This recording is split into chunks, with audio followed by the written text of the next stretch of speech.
There was a plethora of DragonLance content released for Advanced Dungeons & Dragons. Let's take a look.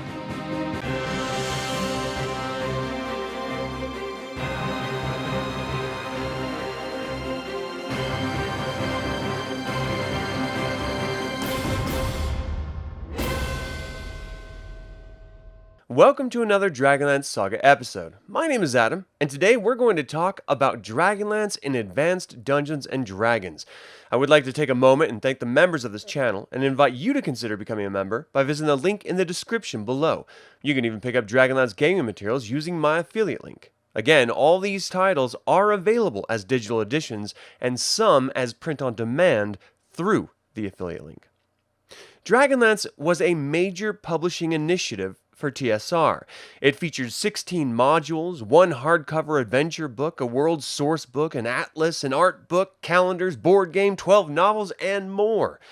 The overwhelming success of DragonLance is due to its imaginative world building and backing of the entire game design team. As much as we rightfully credit Laura and Tracy Hickman with creating it, it was truly fleshed out by many talented game designers, writers, artists, and more. And the hard truth is that if we as an audience didn't accept it, it never would have made it past the first novel and module. Let's take a closer look at the role-playing game products of DragonLance in Advanced Dungeons & Dragons.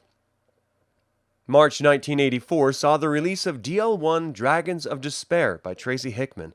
It was the first module to introduce DragonLance to the gaming community and introduce the world to the Innfellows. Designed for a party of 68 playing characters of levels 4 to 6, it centered around the return of both dragons and the gods after a calamity in distant past. It featured the three-dimensional dungeon crawl through Zack-Saroth, which included the encounter with a black dragon named Onyx, new monsters, music, and poetry. DL2 Dragons of Flame by Douglas Niles was released in July of 1984. It picked up with the heroes returning to their starting town of Solace and becoming embroiled in the larger land of Abanasinia and the Red Wing of the Dragon Army. The module included two red dragons that you didn't need to fight, named Ember and Flamestrike. It featured a 3D map of Pax Tharkaz, another song, and an evolved version of the poem. September 1984 saw the release of DL3 Dragons of Hope by Tracy Hickman, and aside from opening up even more of the land of Ansalon, it included a 3D map of Skullcap, and saw the players trying to find a home for the 800 refugees they liberated from Pax Tharkaz in DL2. It also is the first module to introduce a good dragon in the form of a brass dragon named Blaze. In November 1984, DL4 Dragons of Desolation by Tracy Hickman and Michael Dobson was released. This concluded the first story arc and connected with the end of the first novel, Dragons of Autumn Twilight, as well. It featured the underground dwarven kingdom of Thorbarden, the 3D map of the floating tomb, and a gold dragon named Evenstar. It concludes with the final defeat of Verminard and features yet another song for the wedding. DL5 Dragons of Mystery by Michael Dobson was released in December 1984 and is the first sourcebook for DragonLance ever. It featured the history and gods of DragonLance, yet to be clearly defined, and more information about the companions and the entire continent of Ansalon for the first time. In May 1985, DL6 Dragons of Ice by Douglas Niles was released. It featured the first real urban environment of Tarsus and the ice reach wastes of the south. It also included the first integration with Douglas Niles' battle system to be used in the Battle of the Ice Reaches. This would be an optional tie-in with many of the modules to come. It also introduced the first white dragon named Sleet. DL7 Dragons of Light by Jeff Grubb was released in July 1985 and introduced us to yet even more elves of Krynn. It also introduced the first silver dragon named Dargent. It finally saw the artifact of the Dragonlance in the game and had an interesting exploration of Southern Ergoth. DL8 Dragons of War by Tracy and Laura Hickman was released in July 1985 and is perhaps the most iconic of the series, as it truly introduces the full-scale War of the Lance for the first time. It included a massive battle system wargame component with the Battle of the High Claris Tower, featuring the Solamnic Knights for the first time and threw a new song into the mix. The map to the Tower of High Clarist is particularly intricate and beautifully crafted. It also features the blue dragon wing with Ski as Kidiar's mount, and Soth, the Black Rose Knight. DL9 Dragons of Deceit by Douglas Niles was released in September 1985 and concluded the second novel, Dragons of Winter Night. It is considered the Copper Dragon module with the Copper Dragon named Symbol. It deals primarily with infiltrating Sanction and various evil temples to discover good dragon eggs, discovering the source of the Draconians, and even aerial dragon battles. December 1985 saw the release of DL10, Dragons of Dreams by Tracy Hickman, which picks up where the companions split in Tarsus back in DL6. This is the Green Dragon adventure featuring Cayenne Bloodbane. It focuses on Sylvanesty and Lorak's Nightmare. DL11, Dragons of Glory by Douglas Niles and Tracy Hickman was released in February 1986 and was the second deviation from the game modules, but this time in the form of a war simulation game. It presents the most bird's-eye view of the entire War of the Lance thus far, with historical background information yet unreleased. You can use it to track the dragon armies, play specific campaigns, or replay the entire War of the Lance. It is important to note that while Battle System was a wargame expansion to Advanced Dungeons & Dragons, DL11 is a standalone wargame that does not inject your player characters or Advanced Dungeons & Dragons rules.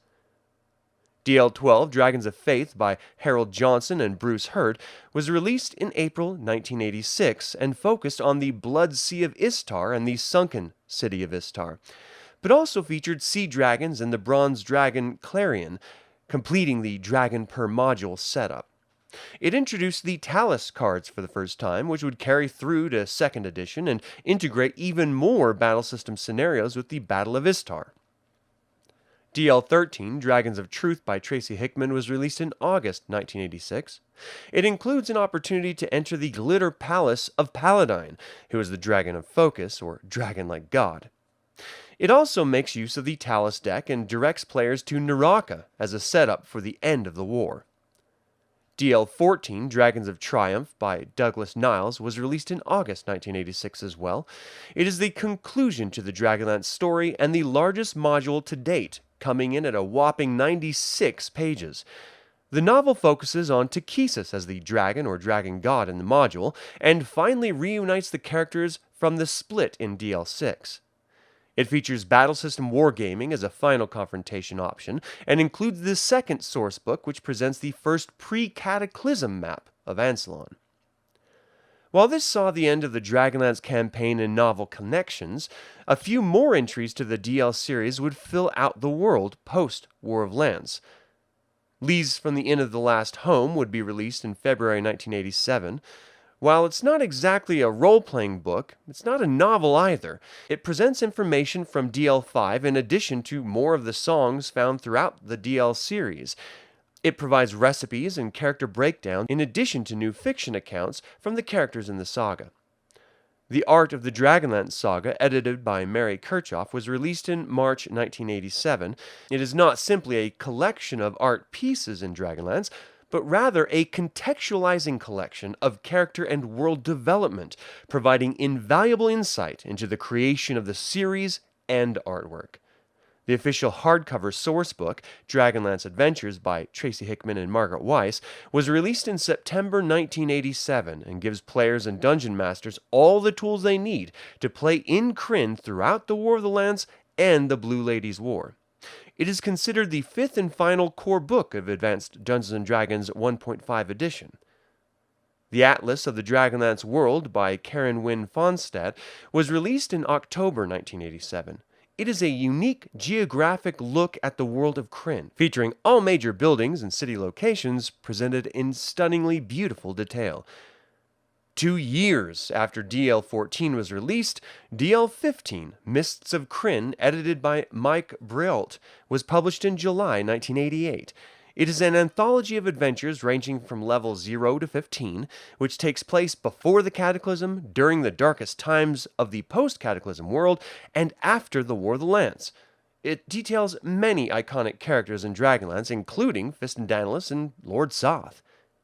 In December 1988, DL16 World of Krynn by Michael Gray, Harold Johnson, and Douglas Niles was released. It features 4 adventures set after the War of the Lance, including one where you could enter Dareguard Keep and face off against Lord Soth himself. Dragonlance would move on to be further developed in Advanced Dungeons & Dragons 2nd edition, but for purists like myself, nothing beats these admittedly flawed but truly original and imaginative Advanced Dungeons & Dragons entries, which truly shape the direction of Dungeons & Dragons forever. But that is all the time I have to talk about Dragonlance in Advanced Dungeons & Dragons. What do you think of Advanced Dungeons & Dragons? Did you ever explore the original modules, the battle system connections, or the wargame Dragons of Glory? Leave a comment below. I would like to take a moment and remind you to subscribe to this YouTube channel, ring the bell to get notified about upcoming videos, and click the like button. This all goes to help other Dragonlance fans learn about this channel and its content. Thank you for watching. This has been Adam with DragonLance Saga, and until next time, remember, my feelings and I are not on speaking terms.